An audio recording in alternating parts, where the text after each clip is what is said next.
आपने भस्मासुर की कहानी जरूर सुनी होगी, जो एक राक्षस था और उसे ये वरदान प्राप्त था कि वो जिसको भी छू देगा वो भस्म यानी कि राख में बदल जाएगा। हम आपको ये कहानी इसलिए सुना रहे हैं क्योंकि यूक्रेन में लड़ रहे रूस के हजारों सैनिकों भी ऐसे भस्मासुर बन गए हैं। ये वो सैनिक हैं जो चेर्नोबिल में रेडिएशन के संपर्क में आए थे।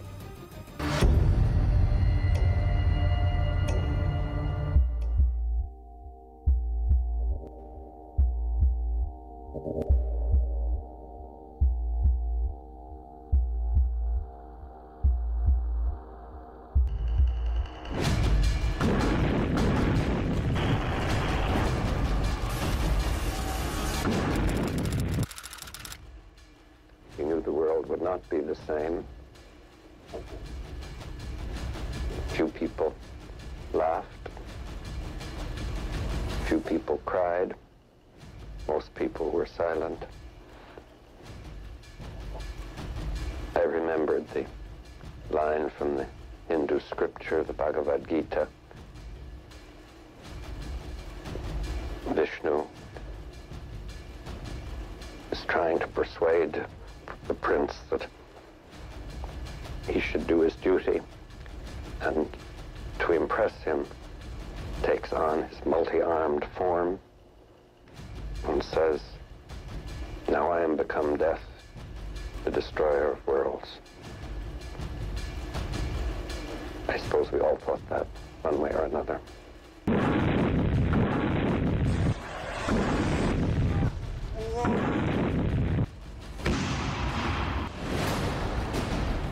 सतहत्तर साल पहले परमाणु बम के जनक और अमेरिकी वैज्ञानिक जे रॉबर्ट ओपनहाइमर ने ऑपरेशन ट्रिनिटी यानी दुनिया के पहले परमाणु परीक्षण के बाद भगवद गीता में लिखे इन शब्दों को दोहराया था।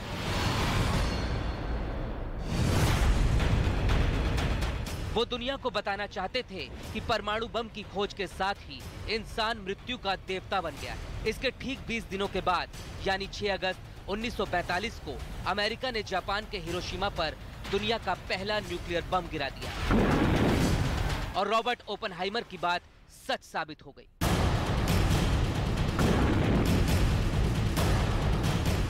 लेकिन शायद ये बात जे रॉबर्ट ओपनहाइमर को भी नहीं पता थी कि एक दिन इंसान इस परमाणु ताकत के दम पर भस्मासुर भी बन जाएगा।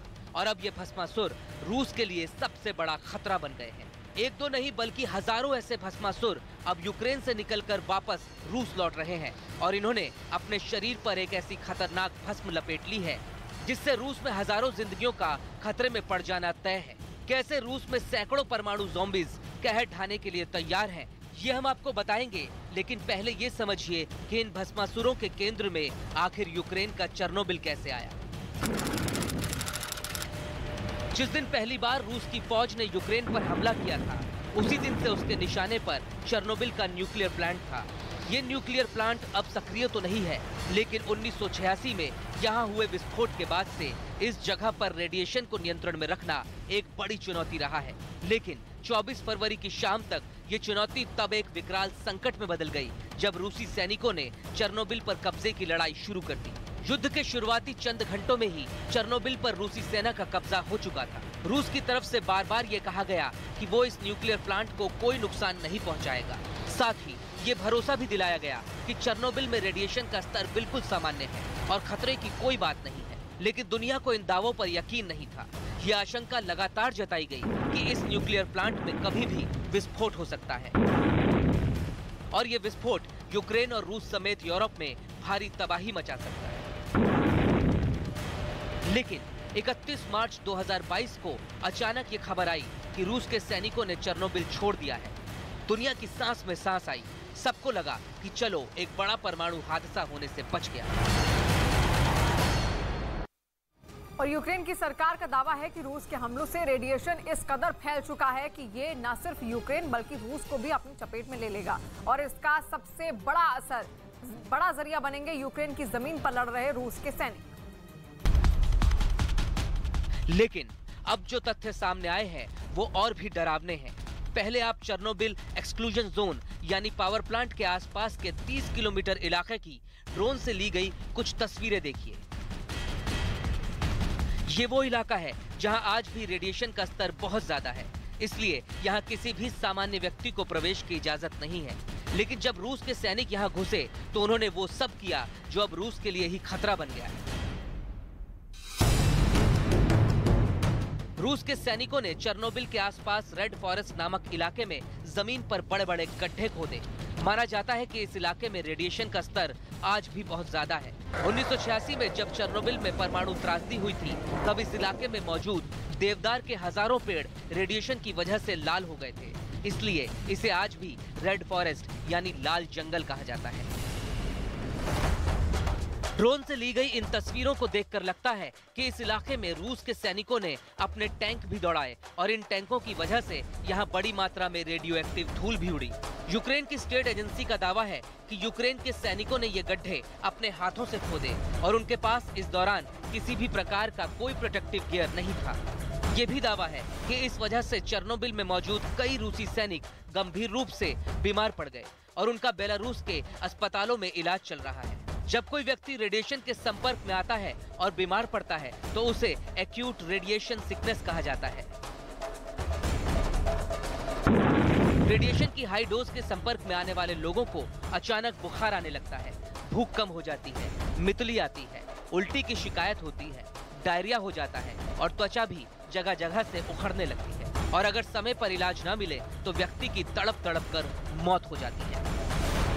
चेर्नोबिल से रूसी सैनिकों के वापस जाने के बाद जो दावे किए जा रहे हैं वो बेहद डरावने हैं। यूक्रेन और कई एक्सपर्ट का यह मानना है कि चेर्नोबिल में बिना किसी सुरक्षा कवच के जा करके रूस के लाखों सैनिकों ने अपनी जान दांव पर लगा दी थी। कहा यह जा रहा है कि हजारों की संख्या में सैनिक रेडिएशन का दुष्प्रभाव झेल रहे हैं। एक्सपर्ट तो ये भी कह रहे हैं और खासतौर से पश्चिमी मीडिया कि कुछ 100 सैनिकों की रेडिएशन से जान चली गई है, जिनको रातों रात बसों में भरकर चेर्नोबिल से बेलारूस ले जाया गया है।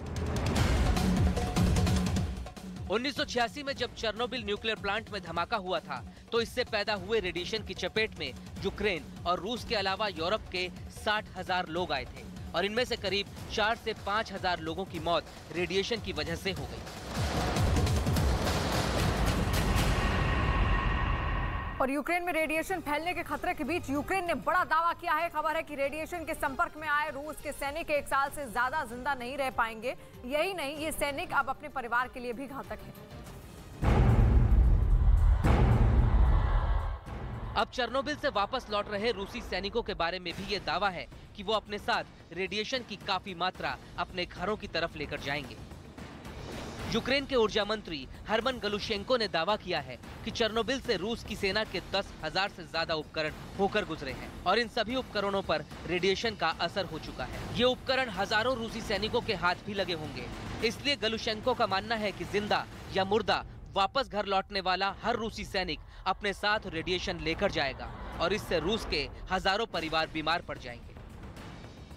यूक्रेन का आरोप है कि चेर्नोबिल पावर प्लांट में रूसी सैनिकों ने न सिर्फ लापरवाही बरती बल्कि प्लांट में मौजूद स्टाफ के साथ लूटपाट भी की और स्पेयर पार्ट से लेकर क्रॉकरी तक चुरा ली और ये सभी चीजें अब रेडिएशन की चपेट में आ चुकी है। यूक्रेन के ऊर्जा मंत्री का तो ये तक मानना है कि रूस के जो भी सैनिक रेडिएशन के सीधे संपर्क में आए हैं वो 1 साल से ज्यादा जिंदा नहीं रहेंगे और रेडिएशन सिकनेस की वजह से उनकी मौत हो जाएगी। हालांकि रूस इस बात से हमेशा इनकार करता रहा है कि उसके सैनिकों ने चेर्नोबिल न्यूक्लियर प्लांट में किसी तरह की कोई लापरवाही बरती थी। IAEA ने भी अपने ताज़ा बयान में कहा है कि उसे चेर्नोबिल में रेडिएशन लेवल को लेकर कोई गड़बड़ी नहीं मिली है।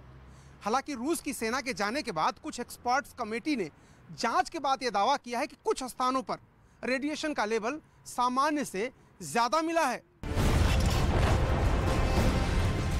दावा है कि इस युद्ध में रूस के 1.5 से 2 लाख सैनिक हिस्सा ले रहे हैं और अगर इनमें से ज्यादातर किसी न किसी रूप में रेडिएशन का शिकार हुए हैं तो इनके रूस वापस लौटने पर लाखों परिवार रेडिएशन से बीमार हो सकते हैं। हालांकि कुछ एक्सपर्ट्स का मानना है कि ऐसा होने की संभावना बहुत कम है क्योंकि जिस प्रकार का रेडिएशन चेर्नोबिल में मौजूद है उसकी आइसोटॉपिक एज ज्यादा नहीं है और उसका असर कुछ दिनों के बाद अपने आप कम होने लगता है। लेकिन अगर यूक्रेन के ऊर्जा मंत्री के दावों में सच्चाई है तो भले ही रूस इस युद्ध को देर सवेर जीत ले, लेकिन रूस के जो सैनिक अब रेडिएशन की वजह से भस्मासुर बन चुके हैं उनसे रूस खुद को कैसे बचाए।